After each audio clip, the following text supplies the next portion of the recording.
समुद्र की गहराइयों में कब क्या मिल जाए कोई नहीं जानता। एक जापानीज स्कूबा ड्राइवर को ओशन की गहराइयों में डोरेमोन के जैसा दिखाई देने वाला एक रोबोट मिला। ये वैसे तो दिखने में डोरेमोन जैसा दिखाई दे रहा था, लेकिन ये काफी ज्यादा क्रीपी था। 1993 में डोरेमोन की एक मूवी आई थी, Nobita and the laboratory tour. उस मूवी में भी ऐसा ही कुछ हुआ था। उस मूवी के अंदर भी डोरेमोन समुद्र के अंदर गया था। तो ये जो आप तस्वीर देख रहे हो, ये समुद्र के अंदर में डोरेमोन के जैसा दिखाई देने वाला स्टैचू मिला है। क्या ये वाकई में असली डोरेमोन है? और नहीं तो फिर आखिर इस फोटो की असलियत क्या है? आखिर क्या सच छुपा हुआ है? इस तस्वीर के पीछे पूरा सच जानेंगे। और केवल यही नहीं, आज के एपिसोड में और भी बहुत कुछ जिसे देखकर आपको बचपन के दिनों की याद आ जाएगी और मजा भी आएगा। तो वीडियो को शुरू होने से पहले वीडियो को लाइक कर दो, क्योंकि मुझे मालूम है कि आप और हम चाहे कितने भी बड़े हो जाएं, लेकिन डोरेमोन से हमारा जो बॉन्ड है वो हमेशा बिल्कुल वैसा ही रहेगा जैसे कि बचपन में हुआ करता था। तो चलते हैं बचपन में जरा सैर करके आते हैं डोरेमोन की दुनिया में। आज के रोमांचक वीडियो को स्टार्ट करते हैं। 2022 में ट्विटर पर एक पोस्ट किया गया।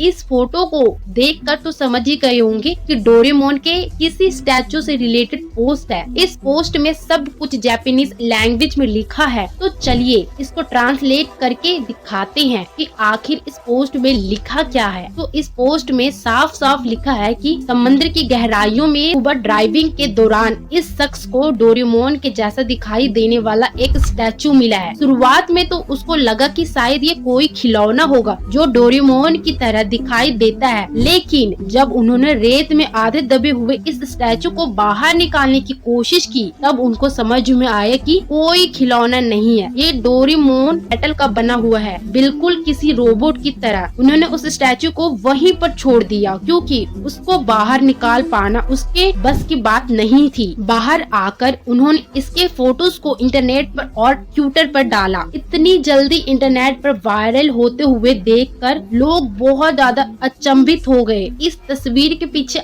आखिर असली राज क्या था? डोरेमोन के एक रोबोट की फोटो है जो कि 450 साल पुराना है। इस रोबोट डाला गया जापान की लैब में, इसको टेस्ट किया गया और पता चला कि इसकी टेक्नोलॉजी अभी की टेक्नोलॉजी से भी काफी ज्यादा एडवांस है। लेकिन इस रोबोट की जो डेट है वो करीब 450 साल पुरानी है। मतलब ये टाइम टेबल का एक जीता जागता सबूत है। और अभी भी जब आप इस स्टैचू के बारे में गूगल पर सर्च करोगे, आपको यही सारी बात देखने को मिलेगी। लेकिन डीप सर्च करने के बाद मुझे पता चला कि ये सारी बातें फेक है। हाँ, स्कूबा ड्राइविंग के दौरान डोरेमोन जैसा दिखाई देने वाला एक स्टैचू मिला था और वो बिल्कुल यही था जो इस फोटो में अभी आप देख रहे हो। और ये मेटल का बना हुआ है, क्योंकि एक स्टैचू है जिसको अम्यूजमेंट पार्क के लिए बनाया गया था। वो पार्क डोरेमोन के थीम पर बेस्ड थी और इस स्टैचू की कोई कार्बन डेटिंग किसी जापान की लैब में नहीं की गई थी। कोई 450 साल पुरानी डोरेमोन का रोबोट नहीं है, बल्कि 4-5 साल पुराना अम्यूजमेंट पार्क का एक पुराना सा डोरेमोन जैसा दिखाई देने वाला मेटल का स्टैचू है। लेकिन एक बात अभी भी मिस्ट्री है कि भैया ये जो डोरेमोन जैसा दिखाई देने वाला स्टैचू है ये ओशन के अंदर कहां से आ गया? फिलहाल इस बारे में तो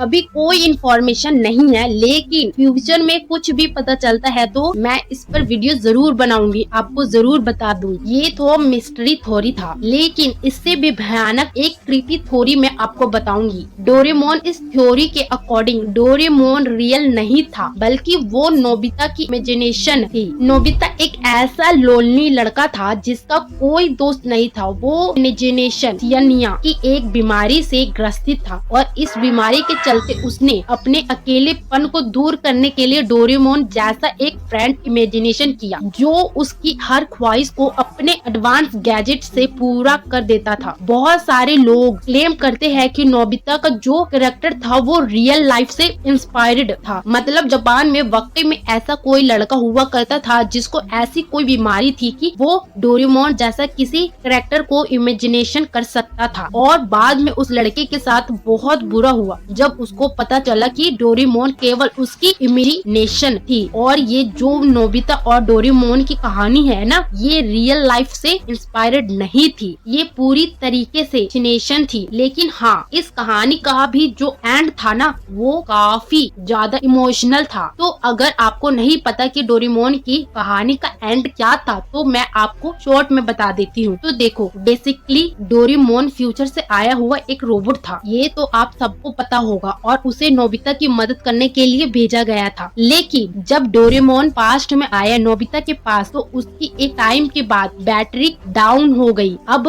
बिना डोरेमोन के नोबिता का काम तो चलने वाला नहीं था। तो जब नोबिता को ये पता चलता है कि अगर डोरेमोन की बैटरी बदल दी गई तो उसकी मेमोरी रिसेट हो जाएगी, वो नोबिता को भूल जाएगा। तो ये बात सुनते ही नोबिता के होश उड़ गए और उसने ठान लिया कि अब मैं पढ़ाई पर ध्यान दूंगा, खुद को एक साइंटिस्ट बनाऊंगा ताकि वो डोरेमोन को फिर से जिंदा कर पाए। और फाइनली कई सालों की मेहनत के बाद जब नोबिता एक साइंटिस्ट बन जाता है, तो वो ऐसा कोई तरीका निकाल लेता है जिससे वो डोरेमोन को फिर से होश में ला सकता है और डोरेमोन की मेमोरी भी रिसेट नहीं होती। डोरेमोन नोबिता को नहीं भूलता और जब तक यह सब कुछ हुआ, नोबिता काफी बड़ा हो चुका था और उसकी सुजुका से शादी भी हो चुकी थी। और उसके बाद जब डोरेमोन को होश आता है, तो वो यही सोचता है कि यार नोबिता तो अभी बच्चा ही होगा। वो जब नोबिता और सुजुका को देखता है साथ में और ये लोग इतने बड़े हो गए, तो वो जो मोमेंट था ना, वो काफी इमोशनल। और लिटरली मैं तो ये सोच रही हूँ कि मतलब ये लोग जो कार्टून बनाते हैं, एनिमे बनाते हैं, वो लोग इतना मस्त मस्त आइडियाज कहाँ से लाते हैं। मतलब कि एकदम फाड़ू यार, इन लोगों के लिए एक सलूट है। तो फाइनली गाइस, आपको पता चल गया कि डोरेमोन और नोबिता जो है वो रियल कार्टून नहीं है, रियल कैरेक्टर पे बेस्ड नहीं है। आपको क्या लगता है? अपनी राय कमेंट में जरूर बताएं। मिलते हैं नेक्स्ट वीडियो में, तब तक के लिए बाय बाय।